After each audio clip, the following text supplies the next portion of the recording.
paling baik di Rumah Sakit Ngudi Waluyo itu layanan apa, Bu? Ya, jadi kalau di Rumah Sakit Wlingi ini kita ditunjuk oleh Kementerian Kesehatan sebagai pengampu madya, istilahnya. Pengampu madya itu untuk Blitar Raya dan sekitarnya. Itu mulai pertama yang terbanyak. Jadi unggulan kita adalah stroke center. Itu kasus terbanyak. Stroke center nanti harapannya tentu angka kematian semakin menurun karena stroke. Kemudian anggaran berikutnya itu PONEK. PONEK itu untuk ibu melahirkan sama bayi yang baru lahir 1 bulan. Nah, itu menjadi unggulan karena kita bayi yang 800 gram itu teman-teman kita perawat itu luar biasa, bisa sebagian besar ya. Terakhir itu 800 gram anak ini sudah menjadi balita sehat. Jadi dengan peralatan NICU yang sudah terstandar, PONEK ini juga menjadi unggulan kita. Kemudian juga di samping itu kita punya pelayanan jantung.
Assalamualaikum warahmatullahi wabarakatuh.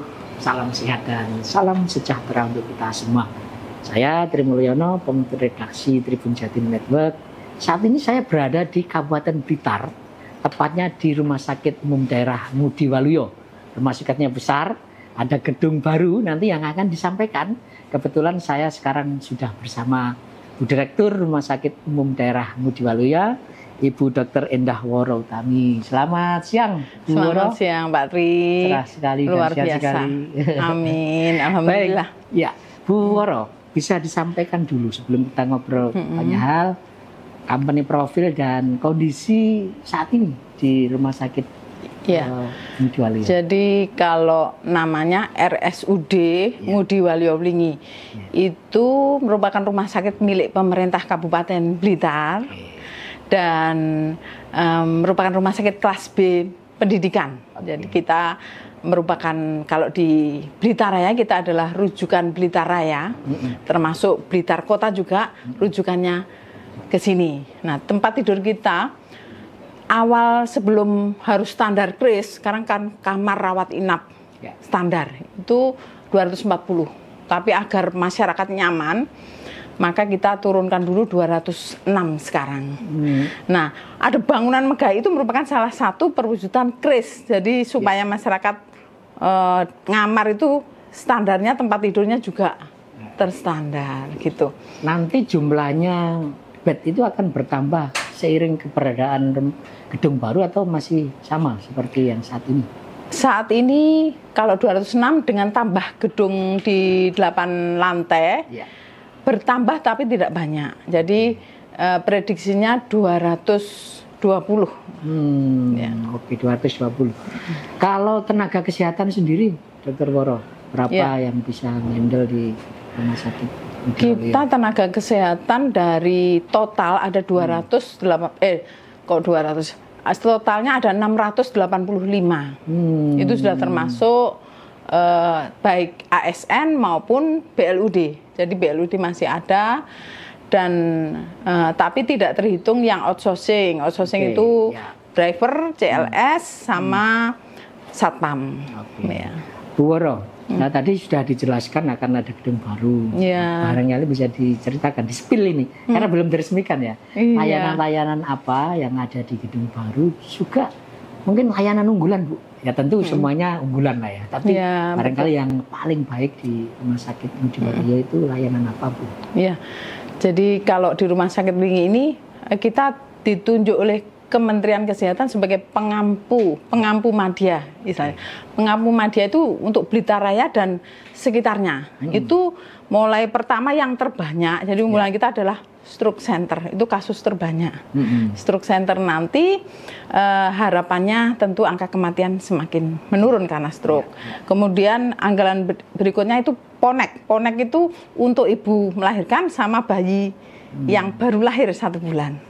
Nah, itu menjadi unggulan karena kita bayi yang 800 gram itu teman-teman kita perawat itu luar biasa, bisa sebagian besar ya. Terakhir itu 800 gram anak ini sudah menjadi balita sehat. Jadi gitu ya. Dengan peralatan NICU yang sudah terstandar, Ponek ini juga menjadi unggulan kita.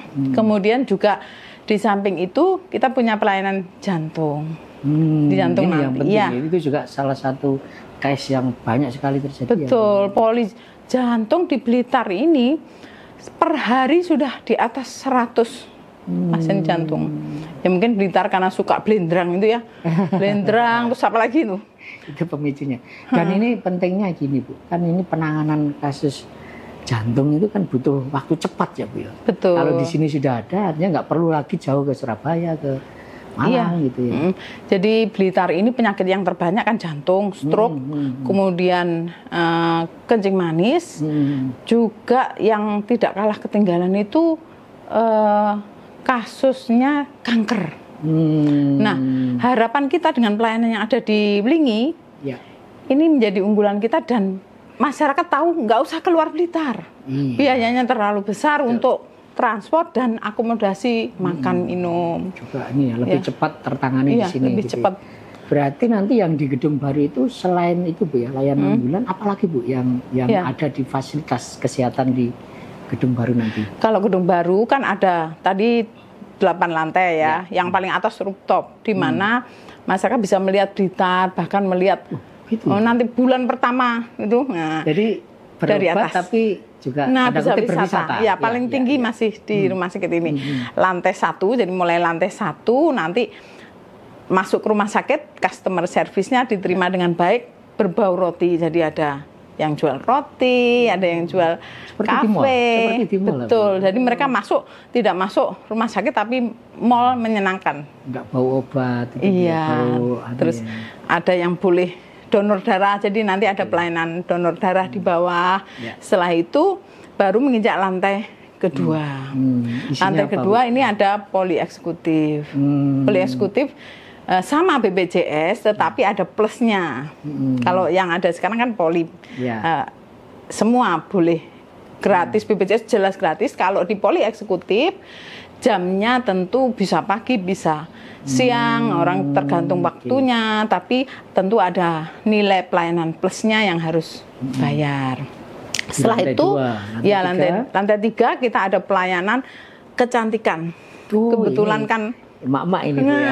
Kebetulan emak-emak ini, jadi kita nuruti para emak-emak, mulai dari kecantikan kulit, bedah plastik, boleh operasi hidung, mamografi, dari mamoplasti, kemudian yang berikutnya gigi, jadi pasang giginya, kecantikan gigi, dan yang terpenting spesial kita adalah baru pertama ini di Blitar Raya, Kediri, Tulungagung adalah fertilitas. Jadi kita akan kerjasama, begitu fertilitas jalan, ini mulai kita pengembangan nanti sampai ke bayi tabung. Itu belum ada. Iya, itu juga. Iya, itu mungkin masuk. Sekarang baru di Surabaya ya Bu ya. Baru Surabaya. Dan kita mulai belajar karena belajarnya ke sana, nanti ada kerjasamanya. Terus SDM-nya sudah ada loh. Sudah ada. Iya, fertilitas konsultan. Dokter sini sudah ada. Ya, mendatangkan dari. Enggak, jadi ada dokter yang ngurusi fertilnya cewek dan ada fertilnya cowok. Jadi dua-duanya diobati. Setelah itu lantai 3 sudah, 4, 5 itu yang disebut kamar rawat inap standar tadi, kris. Ya. Kris itu nanti boleh dilihat betul-betul yang dilihat di TV standar Pak Menkes itu kita wujudkan seperti itu, sehingga masyarakat miskin enggak punya uang pun atau dibiayai pemerintah BPJS sama nyamannya. Jadi nggak ada perbedaan. Nggak ada perbedaan. Orang kaya dan miskin. Iya, tidak ada kelas 1, 2, 3 nggak ada. Oke. Gitu. Terus baru yang lantai atas yang rooftop tadi. Kemudian, belum. Masih Kan masih 45. Iya, Baru 67. Iya. 67 ini ada VVIP sama Presiden Suite ada 2 kamar. Presiden Suite itu tentu ada dapurnya, ada meja makan, ada ruang keluarga. Itu 2 kamar. Dua Semoga. lantai, Iya. Dua 2 kamar aja. Dua kamar Yang aja. Presiden Suite, tapi yang VVIP 2 kamar. Itu di Ada. lantai 6 dan 7 ya. Iya. 16 tempat tidur untuk VVIP. Ya. Kita berharap nggak ingin sakit juga ya Bu, tapi Iya. ketika sakit kita berharap dapat pelayanan yang istimewa. Betul. Bu Woro, ini kan tadi sudah jelaskan partisipasinya oke, tapi kan semuanya itu butuh biaya, butuh bangunan Iya. gitu ya. Tetapi sekarang ini kan ada fasilitas kesehatan. Saya ingin penegasan lagi kepada Bu Woro bahwa kesehatan itu bisa dijangkau murah, tapi tidak murahan. Nah, Betul. bagaimana mengelola ini Bu Woro? Ini kan rumah sakit juga butuh biaya operasional. Nah, terus bagaimana agar bisa survive? Sementara banyak sekali pasien dari BPJS juga. Ya, kalau kita melihat terakhir pasien BPJS itu sekitar 75% kita. Ya, artinya pasien BPJS ini kalau sekarang orang menyampaikan, waduh BPJS betul-betul menekan pembiayaan. Tapi bukan berarti kami tidak bisa bergerak, kami adaptasi. Adaptasi bergeraknya bagaimana? Dengan cara efisiensi dari segi obat, salah satu contoh. Obatnya betul-betul efisiensi. Dengan cara apa? Kalau kemarin banyak injeksi, ya sekarang kalau bisa minum, obatnya minum. Obat minum jauh lebih murah dibanding obat injeksi. Itu inovasi salah satu upaya kami. Oke, ya. Standar pelayanan, semua dokter harus obat yang sesuai formularium nasional. Nah, kedisiplinan itu selalu kita pantau. Akhirnya pembiayaan BPJS, bagaimana kita tidak rugi. Oke. Nah, kalau sudah tidak rugi, berarti intinya kalau dikatakan laba, pengobatan tidak ada laba. Iya. Apa yang menjadi kelebihan bayar tadi, kita kembalikan kepada masyarakat. Masyarakat tidak mungkin dikasih obat, obatnya harus obat yang istimewa. Yang penting sembuh, tidurnya nyaman. Iya. Itulah yang dimaksud mutu pelayanan mereka tetap baik, cepat sembuh. Dan sebetulnya apa yang dikatakan dokter itu akan dituruti oleh pasien ya. Dia itu akan tersugesti untuk sembuh meskipun nggak perlu disuntik gitu ya, sembuh sebetulnya. Mutunya ya, artinya dari mana? Senyumnya dokternya, pegangan dokternya, pegangan perawatnya, perhatian tenaga itu sebetulnya efisien sekali, murah tetapi bisa membantu kesembuhan. Bu Woro, ini tadi sudah disampaikan bahwa ini rumah sakit milik pemerintah kabupaten ya. Tapi terlihat rumah sakit ini sudah mandiri gitu. Tapi bagaimana Bu support dari pemerintah kabupaten agar terus meningkatkan pelayanan kesehatan di sini? Iya, sebetulnya pemerintah, uang kita ini kan juga uang pemerintah. Jadi walaupun pendapatan rumah sakit itu juga APBD. Hanya APBD ini oleh pemerintah, bagi kami supportnya apa? Ya pengelolaan kita dengan BLUD ini sudah merupakan support. Artinya kita diberi kewenangan mengatur sesuai dengan kebutuhan masyarakat. Intinya tetap menjalankan visi yang sudah ditetapkan pimpinan daerah. Kalau sekarang pimpinan berganti, maka visinya apa? Kita mengarah ke sana. Salah satu contoh visinya Bapak Bupati, pembiayaan gratis lansia. Nah, bagaimana tidak hanya BPJS, kalau kita BPJS beda, belum 100% tercover kabupaten. Tetapi bagaimana para lansia ini bisa mendapat pengobatan yang baik, yang tentu saja yang mampu, mereka bisa BPJS mandiri, bisa pembiayaan. Kalau orang putranya di luar negeri, pasti pengennya Presiden Suite, VVIP. Tapi kalau tidak, apapun itu lansia itu harapan Bapak Bupati pengobatan bisa terjangkau. Nah, itu visi di mana rumah sakit mendukung pimpinan. Tapi pembiayaan, jadi dukungan pemerintah, pembiayaan yang kita kelola sendiri. Jadi tidak diambil Pemda, tapi pendapatan kembali. Lebihnya untuk masyarakat. Nah, yang terlebih lagi bahwa kita ASN, gaji itu dari APBD yang bukan pendapatan kita. Itu sebenarnya dukungan itu ya, yang besar. Itu juga besar. Ya. Baik. Bu Woro, saya lihat, saya ngecek juga ya di websitenya Rumah Sakit umum daerah Ngojowalaya ini cukup dikelola dengan baik ya secara digital. Nah, ini barangkali bisa diceritakan bagaimana peran teknologi digital ini bisa meningkatkan kualitas layanan di RSUD Ngojowalaya. Oke, ya. Berbicara ini pas sekali ini judul disertasi saya loh ini. Jadi saya meneliti keren, juga itu. Bu dokter, jadi, calon dokter dan dokter. Ya, bagaimana? Karena kita masyarakat kan kalau Blitar kan masih rata-rata pendidikan SMP. Siap. Bagaimana digital bisa masuk? Itu memang rumah sakit waktu itu berat sekali. Salah satu contoh bagaimana perubahan digital mulai pasien masuk IGD. Mulai pasien masuk daftar antrian itu sudah digital. Lah kita ngajari itu dengan inovasi kami Grebek JKN. Jadi kita namanya Grebek JKN, nama aplikasinya ya? Iya, bukan aplikasinya. Tagline-nya ya. Kita Grebek itu maksudnya masyarakat kan rodok gaptek. Ada yang pinter, ada yang nah, itu Grebek itu teman-teman kita di pagi itu mendampingi daftar mereka untuk bisa digital. Kalau sistem digitalnya mulai kita pakai Anoman, jadi daftar tanpa antrian. Kemudian JKN Mobile itu sudah digital, sudah nggak ada kertas lagi, tidak ada antrian. Kemudian sudah masuk langsung ke Poli. Lah Poli rekam medisnya sudah elektronik semua. Jadi dokter bisa dicek setelah sembuh oleh keluarga boleh dicek resumenya bisa. Masuk ke Satu Sehat sistem Kemenkes sudah masuk terlink sehingga pasien itu sudah bisa terlacak pengobatannya. Yang terpenting lagi itu apa? Dengan digital tadi mutu pelayanan pasien tidak perlu antri dicari rekam medisnya.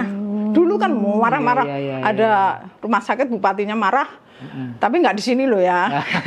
Marah-marah karena harus antri rekam medis dicari. Sekarang udah nggak ada diklik. Nah, itu bagaimana peran digital ya untuk mutu. Kemudian tidak hanya itu, resepnya sudah digital. Resep. Dulu antri obat, bayangkan harus ditulis dokternya datang ke. Sekarang nggak. Begitu pasien masih diedukasi dokter, resep sudah terkirim. Begitu datang, kita punya inovasi juga Arjuna namanya. Jadi Arjuna itu, keren namanya. Iya, apotek tanpa antrian. Jadi mereka sudah tidak antri, bisa deliver. Waktu itu bahkan di awal kita antar ke rumah. Sekarang udah nggak diantar rumah. Begitu datang, waiting time untuk yang dibuat, jadi diracik itu kan 2 jam. Sudah 30 menit bisa kita capai. Yang tanpa diracik 5 menit sudah bisa, sehingga tidak banyak komplain, kita tidak perlu mengeluarkan biaya diantar ke rumah, ojeknya nggak ada, dan itu digitalnya. Secara pelayanan sampai pasien pulang dirawat inap juga gitu. Begitu pasien labnya digital, dikirim digital hasil lab, dokter tinggal buka hasilnya. Dan yang terpenting lagi adalah bahwa tidak hanya di pelayanan, kami manajemen punya digital. Mulai perencanaan, jadi perencanaan ini inovasi kami Sisir Putri. Jadi namanya Sisir Putri. Tadi Arjuna. Arjuna ya. Sisir Putri itu bahwa sekarang transparan kita. Perencanaan kebutuhan di ruangan, obat butuh apa, itu harus masuknya digital. Jadi jejaknya tidak tiba-tiba. Jadi stoknya itu sudah ketahuan ya. Betul, Bu, ya, tidak sampai nggak sampai habis. Pasien gitu ya. Ke poli, mohon maaf obatnya habis karena perencanaan tidak terbeli. Jadi Bapak beli di luar, nggak ada. Ya harapannya ini terus berlangsung. Jadi mulai hulu sampai hilir sudah digitalisasi. Betul ya. Woro, tadi sudah disampaikan banyak hal. Pengennya sih menjadi partner terbaik untuk pasien itu, tapi tetap aja namanya orang kan pasti ada yang kurang atau apa. Kira-kira apa ya yang belum masih menjadi cita-cita impian Bu Woro memimpin rumah sakit Ngojowalaya yang sampai sekarang belum tercapai, mungkin akan tercapai di waktu mendatang. Di harapannya itu kita sebetulnya punya kepuasan pasien itu ada 3 macam. Jadi bisa langsung ke web kami, bisa langsung disampaikan ke petugas. Yang kedua, kita punya indeks kepuasan masyarakat lewat satu sistem di mana langsung habis dilayani mereka langsung. Yang terakhir ada pihak luar yang menilai. Nah, rata-rata memang terkait dengan pelayanan yang Pertama, tentu SDM biasanya pelayanan dokter itu kelemahan kami. Nah, itu terus akan terus kita tingkatkan. Berikutnya tentu yang tidak bisa dilayani di sini dirujuk. Nah, dirujuk itu kita upayakan di tahun ini. Kalau dokter kita betul-betul berupaya untuk disiplin. Ada visitasi, bagi supervisi. Ya namanya orang kadang-kadang pembinaan harus terus ditingkatkan dan itu mulai semakin baik. Nah, yang terpenting tadi rujukan jangan sampai ke Blitar, di luar Blitar kok Blitar. Maksudnya sakit jiwa harus kok Surabaya, bayangkan dan di sudah sini ada. Nah, sekarang di sini dokter jiwa ada. Kemudian tadi pelayanan jantung sampai pasang ring cath lab. Cath lab ini dapat hibah dari pemerintah. Nanti menjadi rujukan semua di Blitar kita ke sini, nggak usah keluar Blitar. Kita dipilih itu dan dapat anggaran dari pusat. Kemudian kanker, kemoterapi tahun ini juga. Untuk stroke namanya trombolitik. Jadi 4 jam mereka sudah ditangani, itu juga mendapatkan hibah dari kementerian. Jadi kita ditunjuk tapi juga diberi fasilitas. Nah, itulah yang ingin kami sampaikan masyarakat. Orang sudah kena kanker, harus kemo keluar kota, keluarga harus kos, itu semuanya harapan kita gratis. Ini yang akan terus diupayakan di waktu mendatang lah. Betul, betul. Saya kira menarik yang disampaikan dokter tadi ya, sehingga saya melihat begini dok, kalau satu organisasi sukses itu tak terlepas dari pimpinannya. Ya ini Woro sebagai orang nomor 1 sih. Nah, barangkali Tribuners dan pemirsa harian sunya pengen tahu lebih jauh tentang sosoknya Bu Woro, bisa diceritakan Bu Woro. Dulu sekolahnya di mana, lalu kuliah di mana, meniti karir di mana sehingga sekarang menjadi orang nomor 1 di Rumah Sakit Mudi. Siap. Ya, saya rangkum aja ya, nanti panjang lebar. Jadi saya ini kita menunggu kok, enggak panjang enggak apa-apa. Oh gitu, nanti bisa. Oke. Sebetulnya saya ini kalau boleh dibilang ya, masa kecilnya itu masa kecil anak orang nggak mampu, berobat aja susah. Tapi kelihatannya kok orang kaya, Bu. Sekarang dulu kan hitam kecil kurus gitu. Nah, karena orang tidak mampu jadi sebagian besar kami berobat itu selalu. Dulu aslinya mana, Bu? Asli Blitar. Blitar jadi orang pengen kembali Blitar dan karena kami kesulitan berobat waktu itu, maka cita-cita saya mulai kecil jadi dokter. Sejak kecil jadi dokter. Jadi saya tidak SD jadi presiden enggak. Dokter saja. Presiden tuh kasihan sekali jadi presiden. Mungkin kepala saya botak gitu ya. Berat sekali ya. Nah, setelah itu ternyata pendidikan saya lancar mulai SD ya di desa. SD-nya berusaha gratis. SD Sanwetan 5, sekarang SD Sanwetan 3 dekat SMA 1. Setelah itu SMP Negeri 3 Blitar juga. SMA Negeri 1. Wah, emang pinter lah. Kota Blitar. 1 berarti ya. Iya, kalau pinter enggak. Nasib aja mungkin ya. Dan sama tekad tentu. Ya, lanjut. Harapan orang tua, saya pengen jadi dokter, tapi orang tua kan enggak mampu. Cuma satu, orang tua saya, kalau kamu di negeri, ya saya sekolahin. Saya ingat, jadi ternyata saya diterima juga di FK Universitas Brawijaya, Fakultas Kedokteran. Waktu itu, sehingga kami di sana. Dan setelah lulus, saya dapat, waktu itu tahun 98, saya dapat tugas di desa, pantai. Di mana? Trenggalek, Prigi. Jadi penugasan pertama setelah dokter, setelah koas, pegawai tidak tetap waktu itu penugasnya di pelosok sana. Belum ada internship waktu itu 98. 3 tahun saya wajib kerja di Prigi. Jadi waktu itu puskesmas Watu Limo, satu-satunya dokter. Waktu itu kan jarang dokter ya. Jadi kepala puskesmas nyambi di sana. Satu-satunya dan paling cantik ya, Bu ya. Kayaknya gitu. Cewek, artinya kita tahu dokternya sulit, ada lagi. Cewek gitu, 24 jam harus nangani. Betul, 24 jam kita. Berapa tahun Bu di sana? Di sana 3 tahun, setelah itu 2002 diterima pegawai negeri di Trenggalek juga di Panggul. Panggul itu perbatasan Pacitan sama Trenggalek, di mana jalannya masih kecil waktu itu tahun segitu. Iya, pernah masuk jurang itu liku-liku kami waktu itu. Tapi ya hidup, maksud saya ambulannya yang itu pernah saya ngerujuk. Itu ya. Iya, sampai segitu. Bahkan naik sepeda motor pernah melundung itu karena jalannya masih itu. Jadi nggak mudah. Sudah dokter ya. Anak-anak masih kecil, jadi saya pengen pindah. memang waktu Akhirnya. itu. Karena pengen ngerawat orang tua kan, ibu bapak sudah sepuh dan saya anak satu-satunya perempuan.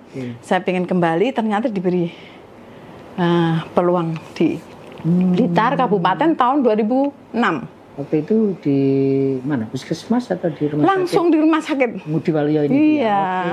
Langsung rumah sakit butuh, saya jaga IGD. Saya belajar di rumah sakit. Baru kemudian kami masuk manajemen dari bawah. Jadi tahun 2008 masuk manajemen, mulai dari namanya eselon 4 tuh kasih, kemudian merangkap menjadi kabid. Kira-kira tahun 2012 saya menjadi wakil direktur. Baru 2017 dipercaya menjadi PLT direktur.